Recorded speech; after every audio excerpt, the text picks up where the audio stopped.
Le Kenya, leader économique régional, constitue la voie d'accès principale pour l'Est et le centre de l'Afrique à l'océan Indien et donc au commerce mondial.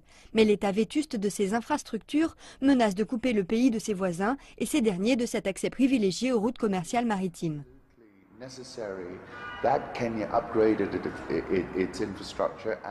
Il était absolument nécessaire pour le Kenya de moderniser son infrastructure et l'un des éléments clés, ce sont ces rails. Ils ont un rôle fondamental, fournir des biens sur le marché global et amener des biens du marché mondial dans la région.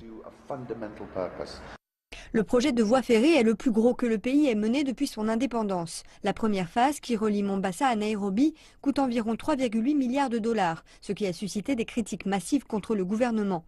De nombreux Kenyans se demandent si le projet vaut une telle somme. La ligne n'étant pas encore entrée en service, ils se demandent quand ils pourront eux aussi en profiter.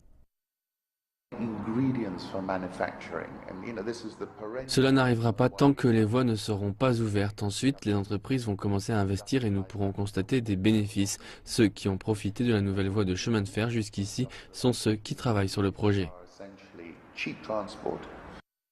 Winnie Injeto fait partie des 30 000 travailleurs kenyans employés sur le projet depuis 2013. Pour elle, ce projet est une véritable bouée de sauvetage. Il y a de bonnes opportunités d'emploi. Nous sommes formés à l'Institut de Haye à Nairobi et nous encourageons les Kenyans à venir voir le train. Si les premiers trains emprunteront le premier tronçon Mombasa-Nairobi le 31 mai, le projet est loin d'être achevé. La deuxième phase, qui prolongera la ligne jusqu'à Kampala, devrait prendre fin en décembre 2017. Elle pourrait ensuite s'étirer jusqu'à Kigali et potentiellement jusqu'au Soudan du Sud.